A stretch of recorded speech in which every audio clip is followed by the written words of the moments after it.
Bonjour à toutes et à tous. On est en direct là sur notre page l'Escalform. Écoutez, je vous souhaite, j'espère que tout le monde va bien. Et puis aujourd'hui, c'est l'anniversaire de l'Escalform. On est le 16 janvier. Et c'est vrai qu'il y a 10 ans, c'était un samedi et voilà, j'avais ouvert les portes. Et l'Escalform était prêt à commencer ou prête, si c'est une salle ou un club, voilà. Donc voilà, l'Escalform a vu le jour le 16 janvier. Et en fait, aujourd'hui, je voulais vous raconter une petite histoire. Je suis avec Sylvie. Donc Sylvie, c'est une adhérente. Et c'est pas n'importe qui d'ailleurs, je suis très contente d'être avec toi. Merci. Voilà, n'ayons pas peur des mots. Et en fait, avec Sylvie, il y a une petite histoire. Je vais vous la raconter.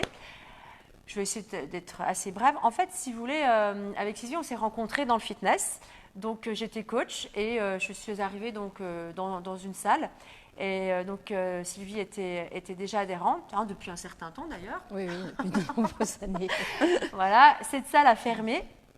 Et un jour, elle vient me voir, elle me dit, mais Lara, tu donnes des cours où je lui dis, je donne des cours à Épinal. Elle dit, ouais, Épinal, non, Épinal, c'est trop loin et tout. J'écoute, moi, j'ai monté, je suis travailleur indépendant, je suis coach indépendante et je fais des cours sur Éloi en ce moment. Donc, vous avez t'as qu'à venir là. Et elle me fait, ah ouais, tu es coach indépendante, mais alors ça veut dire que si je te trouve une salle ou on te trouve une salle, tu serais partante? Moi je dis ouais. Et avec Sylvie, tout a été très vite. En 2 jours, elle avait la salle. Elle me dit, Lara, c'est bon, j'ai une salle. Je dis, ah ouais. Hop, on a été visiter. Je dis, ok, pourquoi pas. Allez, c'était sur Remiremont en fait. Et c'est parti comme ça en fait. Il y a eu des choses qui se sont faites. Donc moi, je me suis dit, il faut quand même que je réagisse vite. Donc j'ai monté une association et à partir de là, on a lancé un maximum d'informations pour que les personnes puissent venir continuer à faire du fitness. Donc voilà. Et puis moi, un jour, moi j'ai toujours eu cette petite idée à partir du moment où j'avais passé mon brevet d'État de monter une salle. Mais voilà, avec les peurs et les doutes, on ne le fait pas forcément tout de suite. Et puis à un moment donné, au bout de 2 ans, dans cette petite salle, je faisais des allers-retours entre Éloi et Remiremont. Ça devenait compliqué, notamment au niveau du matériel. Et puis voilà, j'avais l'impression que je n'évoluais plus. Et je me suis dit, il faut faire quelque chose là. Donc je voulais monter un centre. Donc ça a vu le jour en 2016, donc le 16 janvier plus exactement. Et en fait, ce qui m'a permis de le faire, en fait, c'est parce que je ressentais une super énergie dans le groupe. Donc, grâce à Sylvie et puis grâce à d'autres, les personnes se reconnaîtront. Enfin, en tout cas, j'espère, si elles sont là en direct et si elles voient le replay. En tout cas, il y avait une énergie qui était là. Et je me suis dit, allons-y et on verra bien ce qui se passe. Et c'est vrai que quand j'aurais donné les invitations pour venir à l'Escalform, il y avait un enthousiasme. Et là, je me suis dit, je suis sur la bonne voie, c'est bon. Je n'ai pas de regrets pour l'instant. Elles vont me suivre. Et donc, il y avait ce noyau-là qui était là. Elles sont encore là, d'ailleurs. Oui. Il y en a quelques-unes qui sont toujours là. Il y a moins une quinzaine de personnes qui sont là et toujours fidèles. Et voilà. Donc voilà, c'était la petite histoire avec Sylvie. Donc, j'allais dire, c'est pas n'importe qui. Je fais partie de l'histoire. Ouais, tu fais partie de l'histoire de l'Escalform. Ça va donner beaucoup d'énergie. Et donc, du coup, voilà, je te remercie. Merci beaucoup. C'est avec grand plaisir. Et Sylvie, toi, tu fais du sport depuis très jeune.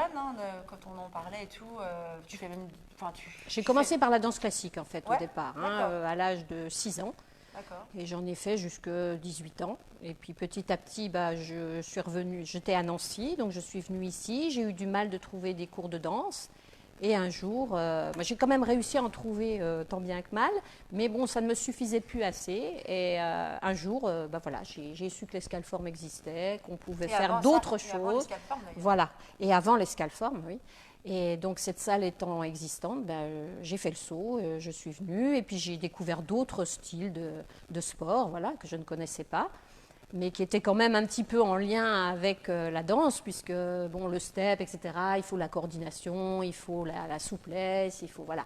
Donc, j'ai pu finalement passer un cap, passer de la danse classique à autre chose, mais avec plaisir, voilà. Et justement, Sylvie, tu te verrais, toi, sans sport dans ta vie quotidienne? Alors là, je dis tout de suite non, Parce que malgré tous les obstacles que j'ai pu avoir dans ma vie, j'ai toujours fait du sport. J'ai eu 4 enfants, 4 garçons. Même en étant enceinte, j'ai toujours fait du sport. Je faisais du ski, je faisais de la marche. Enfin voilà, peut-être un petit peu moins violent. Mais ça fait vraiment partie de ma vie, quoi, voilà, de mon hygiène de vie. Donc c'est au quotidien, voilà, j'en ai besoin. Alors bien sûr, il y a des fois, on a des choses qui nous permettent de ne pas en faire parce que voilà, on est coincé. Mais quand on veut bien, on trouve un moment. Et justement, qu'est-ce que ça t'apporte? Parce que si tu n'en ferais pas, qu'est-ce qui se passerait en fait? Ben, je pense que j'aurais pas cette énergie parce que bon, c'est vrai, je pense que cette énergie, je l'ai toujours eue en moi, mais je me suis rendu compte qu'en fait, plus je faisais de sport, plus j'avais d'énergie. Donc en fait, c'est quand même quelque chose qui est venu avec le temps parce que je pense étant petite, j'étais pas bouillonnante comme ça, j'avais pas.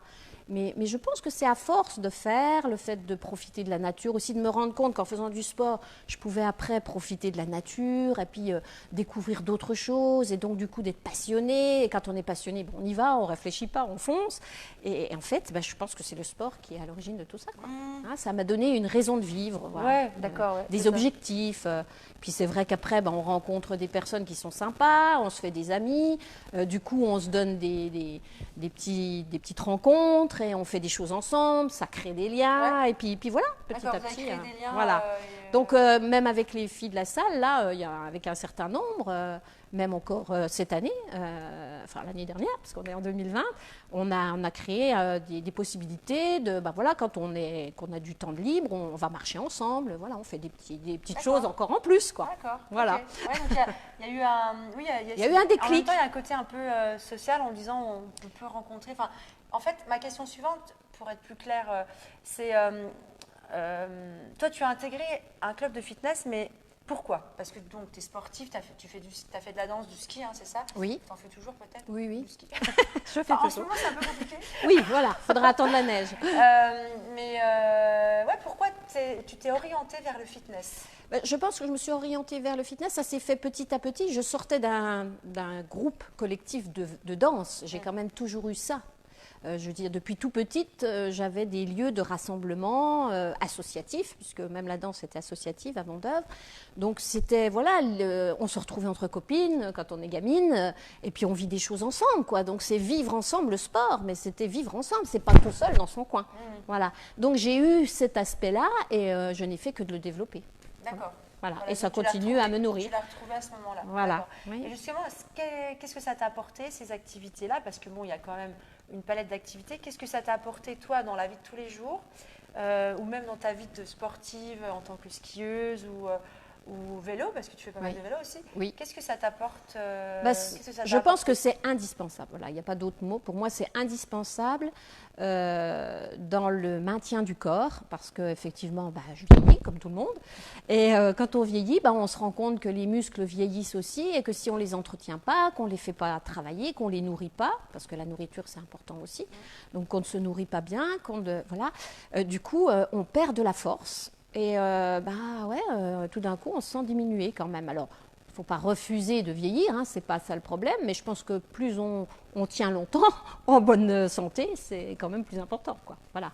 Tout en vieillissant quand même, parce que l'âge, on ne peut pas le changer, mais si on est bien dans son corps, bien dans sa tête aussi, parce que dans sa tête, c'est très, très, très important. Donc, si on est bien dans son corps et dans sa tête, le reste, ça suit. D'accord. Okay. Voilà. Très bien. Et alors, tu as eu, au cours de ta vie, tu as eu des soucis au niveau des genoux. Tu as subi 3 opérations, je crois. Oui, j'ai eu 3 opérations, mais sur les 2 genoux. Ouais, d'accord. Donc, je n'ai pas fait les choses à moitié.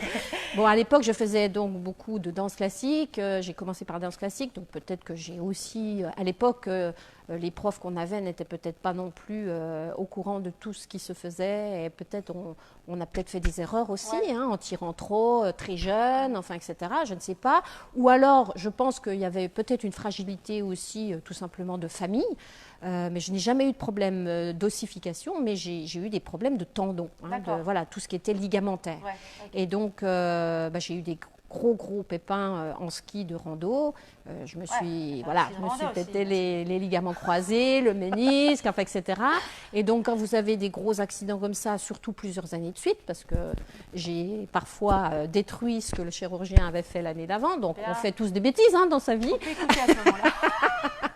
Donc je pense qu'il arrive un moment, ça nous fait réfléchir et puis on se dit bon, c'est pas le sport qui en est la cause, c'est peut-être la manière dont tu le pratiques, peut-être et puis peut-être que le jour où tu as fait ça, tu n'étais pas bien dans ta tête et puis voilà, peut-être que ça fait réfléchir sur soi-même, voilà, et on en vient à ce moment-là, avec les années, on prend de la sagesse et on commence à se dire oui, le sport est indispensable à ma vie, mais il faut peut-être que je le repense différemment, que je l'adapte, que je fasse peut-être pas n'importe quoi, que je prenne bien l'habitude de positionner mon corps.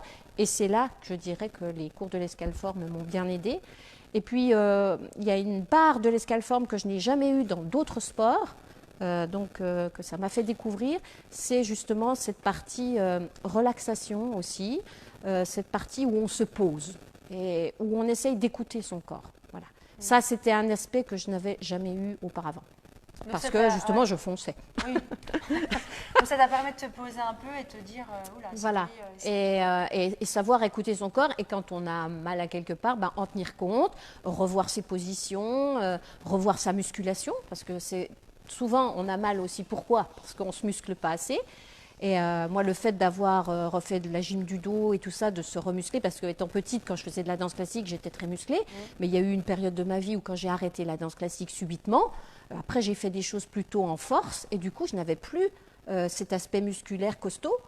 Et je pense que l'escalforme m'a permis de retravailler ce côté musculaire qui fait que le squelette il tient bien droit. Déjà, on a une position droite, on se tient droit, on apprend à tenir son dos, voilà. Et tout en travaillant quand même un peu sa souplesse, parce que ça, il faut surtout pas le lâcher. Ce qu'on a acquis, il ne faut surtout pas lâcher. Et au contraire, la souplesse, c'est vraiment une question d'années. Il faut vraiment travailler, c'est un travail régulier, mais c'est hyper payant, pour toute la vie. Mais justement, toi, tu as subi des opérations, parce qu'on sait... Quand on se blesse dans la tête, ça fait un choc, c'est-à-dire on se dit, on a l'impression que la vie s'arrête, entre guillemets, parce qu'on ne peut plus trop bouger. Et tu n'as pas baissé les bras, parce qu'à quelque part, tu aurais pu dire, allez, moi je laisse tomber. De toute façon, le sport, je vais me calmer, j'arrête, j'abandonne, entre guillemets. Tu ne l'as pas fait. Qu'est-ce qui fait que je ne l'ai pas fait? Déjà, qu'est-ce qui fait que tu as continué à l'escalfarm, tu continues à faire du vélo, tu es toujours aussi dynamique. Et en même temps, moi, je t'ai vu, pour quelqu'un qui s'est fait opérer, tu as repris, tu as bien suivi le protocole des médecins et du kiné, etc. Mais je veux dire, tu as repris relativement vite.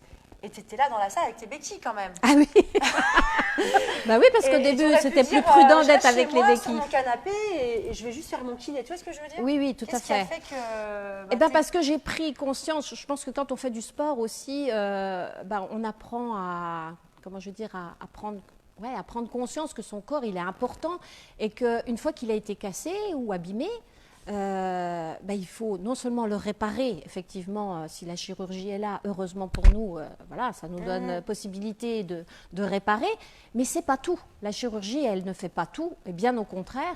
Donc je pense qu'il faut aussi avoir la volonté vraiment d'aller de l'avant.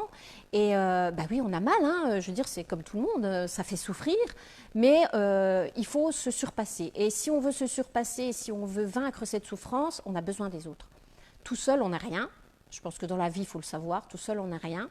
Même si c'est toujours sur soi qu'il faut compter, on a besoin des autres pour le soutien, pour le dynamisme, pour tout ça.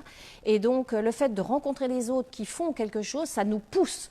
Parce que tout seul, je ne serais peut-être pas venue... J'avais des escaliers chez moi. Et en fait, j'ai repris le sport en prenant le prétexte qu'il fallait que je monte ces escaliers-là parce qu'ils étaient plus faciles que les miens. Oui, c'est vrai. C'est vrai, ils sont plus faciles, c'est vrai. Mais en même temps, c'est parce que j'avais besoin de voir du monde. J'avais pas envie de me sentir isolée toute seule chez moi, à monter mes escaliers et à les descendre. J'avais besoin de monde autour de moi, d'entendre la musique voilà, qui me faisait vibrer, d'entendre les autres souffrir. Je me disais, bah, tiens, eux aussi, ils ont mal, il n'y a pas de raison, il n'y a pas que moi. Et puis petit à petit, bah, voilà, puis de rencontrer des visages souriants, amicaux, bah, ça fait plaisir. Et puis on se dit, bon, allez, ça vaut le coup que tu te battes. Regarde, après, tu vas pouvoir retourner avec eux, tu vas pouvoir refaire les mêmes choses. Et c'est vrai que les premiers cours, j'ai souffert. Voilà, puis il y a d'autres personnes qui sont dans mon cas. C'est dur. Voilà, c'est très dur. On ne peut pas se le cacher. Une prothèse de genou, puisque pour le dire, c'est en fait une prothèse de genou que j'ai eue il y a 1 an. Enfin 2 ans maintenant, c'est très dur, il faut se battre, il faut pas s'écouter et en même temps faire très attention quand même parce qu'il ne faut pas non plus dépasser les limites. Mais c'est de la régularité. Il faut que tous les jours, on fasse travailler son corps. Et on se disait encore avec une amie justement de l'Escale, qui est dans le même cas que moi, que si on s'arrête à faire du sport et tout ça, eh bien on le ressent tout de suite. Donc je veux dire, le corps, il a besoin de se mouvoir. Et le fait de dire, on s'est cassé quelque chose, il ne faut plus bouger, c'est archi faux. C'est archi faux. C'est au contraire, il faut bouger tous les jours. Et c'est en bougeant tous les jours qu'on sent de moins en moins nos souffrances. Voilà. Je pense que c'est vraiment ça. Parce qu'en fait, les muscles, ils travaillent, les tendons, ils s'étirent. Même autour de la prothèse, tout ça, les choses se mettent en place petit à petit. Mais il faut accepter que ce soit long. Et c'est très long. Et je pense que c'est plus ça, en fait. Le plus dur, c'est l'acceptation. L'acceptation de savoir que l'on est diminué au départ, mais qu'on peut récupérer certaines choses. Voilà. Même si on ne récupère pas tout à 100%. Enfin, moi, je m'estime totalement heureuse de ce que j'ai récupéré, mais on n'a pas à 100%. Il faut reconnaître, une prothèse, elle ne pliera jamais plus à 100%. Mais on peut faire plein de choses, et puis on compense, on fait d'une autre manière, et finalement, on prend des plaisirs au même titre que les autres. Voilà. Okay. Donc, avec toutes nos différences, ça peut être une prothèse, mais ça peut être autre chose. Enfin, je veux dire, il y a des tas de gens qui ont des autres soucis. Malgré tout, on peut arriver à partager et à vivre des bons moments. Voilà. Ouais. Et à progresser, voilà. parce qu'on progresse toujours. Ouais, ça t'a pas, ça t'a pas coupé les pattes, tu t'es dit je me bats parce que effectivement ça vaut le coup déjà. Et puis voilà, en même temps tu es quelqu'un, moi je te vois pas sur un canapé en train de manger tes gâteaux dans la déprime. Non. Donc je pense que oui, tu avais besoin de ça aussi, comme tu dis, le fait de sortir de chez toi, de dire ma rééducation, la faire chez moi, je vais aller à l'Escale. C'est vrai que ça permet aussi de... Mais j'ai quand même eu des moments sur le canapé, hein, je précise. Au début, j'étais obligée. Mais heureusement. Non. Voilà, mais ça laisse le temps de réfléchir et de se dire, bon, alors maintenant, je me pose, mais après, qu'est-ce que je fais? Il ne faut pas que ça dure trop longtemps non plus. Ouais. Voilà. Okay. Bon, bah écoute, au niveau de mes questions, moi, voilà, t'as répondu. J'ai répondu à tout. Je n'avais pas besoin d'en poser finalement. L'histoire est là. Donc, bah écoutez.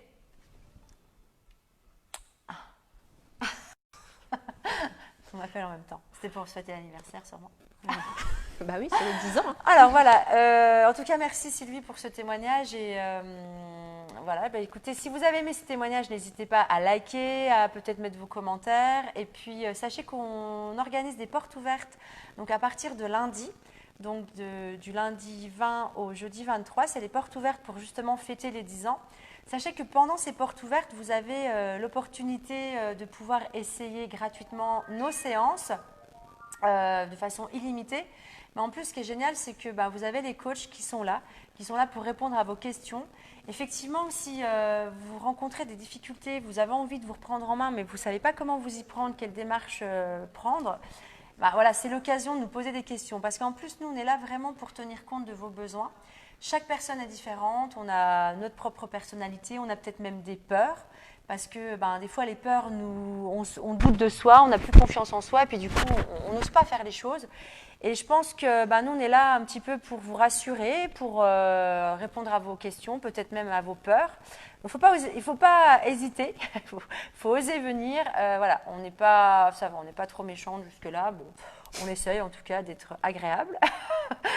Et en plus, comme c'est l'anniversaire, on aura forcément le sourire. Hein, voilà. Océane. Et puis, voilà, peut-être que vous avez subi des opérations comme Sylvie. Enfin, voilà, moi aussi, en tant que sportive, j'ai eu un gros problème. On a des moments on se sent diminué et on se dit, mais qu'est-ce que je vais pouvoir faire? Et c'est vrai que le mouvement est important. Moi, je sais que par exemple, quand c'était le tendon d'Achille, je ne pouvais plus bouger. Mais je sais que voilà, je savais que je pouvais quand même bouger mes bras, que je pouvais faire un peu d'abdos, de gainage. En fait, c'est toujours se dire, j'ai eu un souci, mais ne pas se morfondre. Même si c'est dur, c'est vrai. Mais voilà, et si vous avez subi une opération, je pense que c'est important d'aller chercher des activités douces au départ et adaptées. Et c'est pour ça que on est là vraiment pour tenir compte de tout ça. S'il y a eu une pathologie, on va en tenir compte forcément. Et c'est pas ça il ne faut pas que ça vous freine en fait. Il faut justement vous dire j'ai une pathologie, mais je veux pas que ça se dégrade parce que souvent, s'il y a eu opération, s'il y a eu un accident, on peut avoir des conséquences sur d'autres parties du corps. Et je pense que c'est important d'entretenir, mais bien l'entretenir. En fait, tu l'as vraiment bien dit, c'est qu'à un moment donné, il faut bien entretenir notre corps, en fait, sous forme... Puis on a des effets secondaires, souvent. Après une opération, il y a des autres petites choses qui se déclenchent qui n'existaient pas avant. Eh bien, il faut essayer de comprendre ce qui se passe dans notre corps, essayer de trouver des solutions. Mais il y a toujours des solutions, mais voilà, parfois, il faut chercher longtemps. Et en attendant, il faut accepter que ça nous gêne un peu, que ça nous fasse un peu mal. Enfin, voilà. Mais il ne faut jamais baisser les bras. Il y a toujours des possibilités. Tout à fait. Voilà. Et en même temps, c'est toujours pareil. Des fois, on se trouve des excuses. Hein, on pense que c'est pas possible. Non, c'est pas possible. J'ai pas le temps. Mais ne serait-ce qu'une fois par semaine, en se donnant un rythme, une régularité, c'est là où on a plus de résultats que si vous en faites pendant une semaine non-stop. C'est pas forcément le but. Le but, c'est vraiment nous de vous guider dans votre démarche si vous souhaitez le faire. Voilà, tout simplement. Donc, en tout cas, merci pour les personnes qui nous ont écoutés. Je vous fais coucou, puisque il y a pas mal de personnes là, qui nous font coucou. Donc, coucou tout le monde. Et puis voilà, donc moi, je vous souhaite une très très belle journée. Il fait beau dehors, ça sent même le printemps. Et pourtant, on est en janvier. Mais voilà, c'est comme ça. On va bientôt pouvoir refaire du vélo. Ouais, c'est ça. Donc moi, je vous souhaite une très belle journée. Merci Sylvie encore de ce témoignage et en même temps... C'est avec plaisir. Et puis, on va se retrouver dans 20 ans. Hein. Ouais. On verra, ma foi. De toute façon, si on fait du sport et qu'on garde la forme, effectivement, l'idée, c'est de bien vieillir. Donc, pourquoi pas, après tout. Voilà. Donc, allez, on se dit dans 20 ans. Au revoir, bonne journée. Ou à bientôt. Allez, au revoir.